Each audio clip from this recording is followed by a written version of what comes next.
Hey everybody. Look, Scott Feld here, and there's such an important, urgent topics that need to be discussed. And when I'm out there teaching and coaching kids, and I'm telling them about, and really, I'm just showing them so that they can see for themselves, which makes it more usable, that there is a way, a formula for them to get past obstacles and challenges, to not be pulled off course by every little thing that comes their way, to not be stopped, but instead be the power to cause what it is they want to cause in their life. It's so important for them to get that. I've seen both sides. I've seen where kids don't have it, and some of them, ultimately succeed, whatever that means to them. That they get past it. They struggle through it. It's exhausting. It feels overwhelming. This is their words, not mine. It feels exhausting, overwhelming, stressful, and the journey is just hard. So it's no wonder many just give up and settle for less, or go hide away and, just go to comfort areas, the chicken soup areas, I like to call them, and not go do those things outside of that because it just seems like too much and they're not equipped. It's like, going into the jungle without any knowledge or tools or anything that's going to get you past, the snakes and the poisonous vines and all of that. So I like to think I act as a guide through that jungle for a couple reasons. For one, I went through the jungle without the guide and got bit by the snake and the vines and quit and ran back and, didn't go for everything I wanted to until later on in life when I figured out, like, wow, there's a way. And the way is that you got to know who you are, right? Our unique selves matter.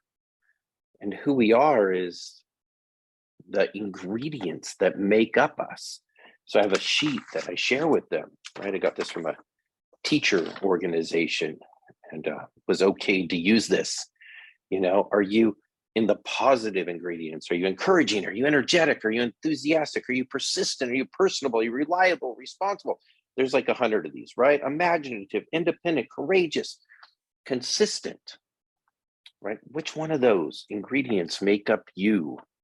And then on the other side, the negative side, are you immature, impatient? It's one that I have, right?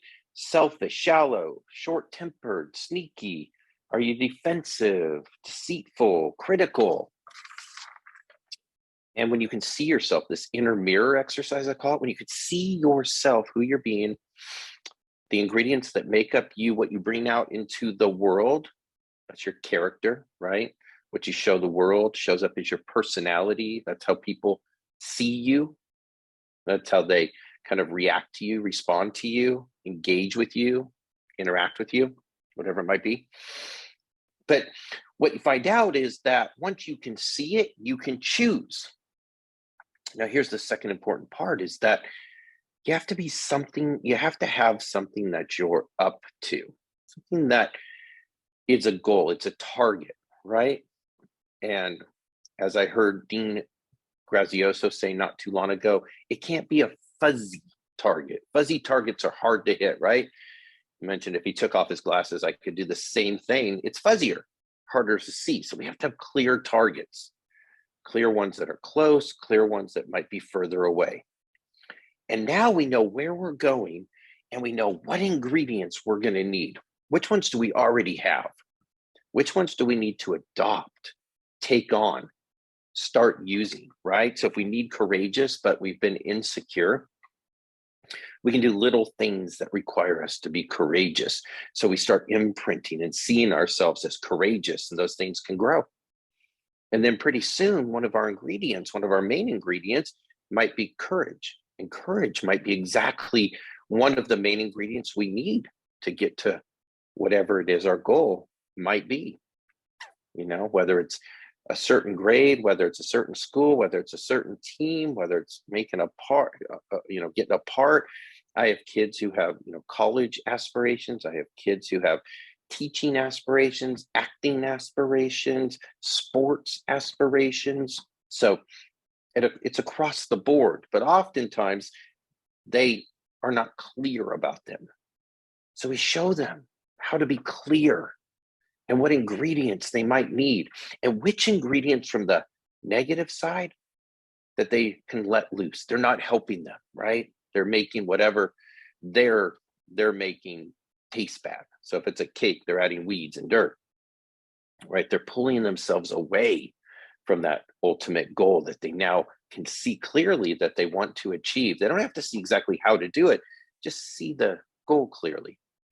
And then we talk about why do they want it? This pushes them forward. And just even today, I was teaching a girl, and she had already gone through the why process, but I was reminding her, I said, why do you want this? And she goes, it would mean a lot to me.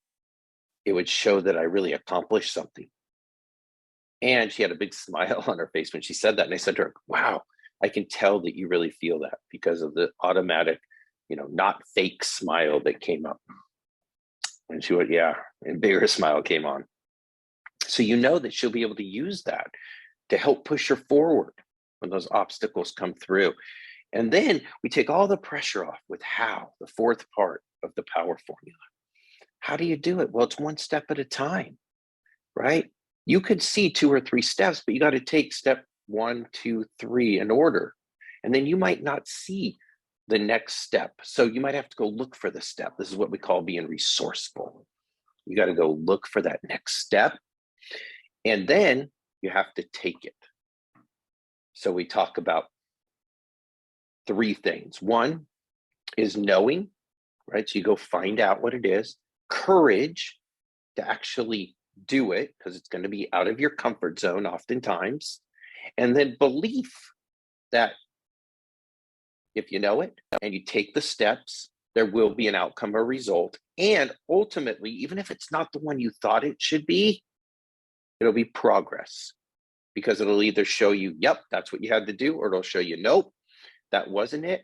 And now you can just cross that out and take a different step, right, towards what it is you want. But you have to keep stepping. You have to keep believing, empowering yourself with the belief that I can do it, and I believe it will happen. So we talk all about power talk to ourselves. I'm awesome. I can do it. Nothing can stop me. We have to ingrain those into our brains so they become our go-tos.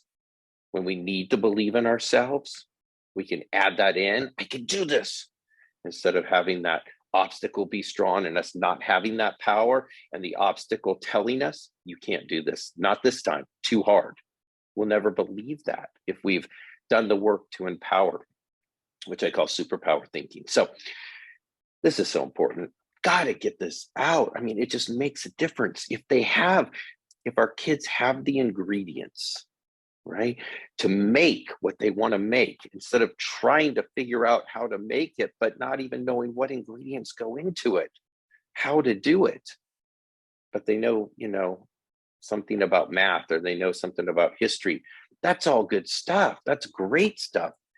But when we add this in, this type of thinking, right, a way to think, then they become unstoppable. They become unmess-with-able, which are kind of my taglines, the promise of people who go through my quests and my power party. So just wanted to come on, share all of that. I'm hoping lots of people will see this and people will share it, and people will contact me, of course, because, this is just sort of the overview. But when we go deep into it, inside of these quests and these power parties, it makes all the difference in the world. I've seen the testimonials, I've seen what the kids can do, and I've seen the thank yous from the parents, because now they feel relieved that their kids feel so empowered. Thank you for watching.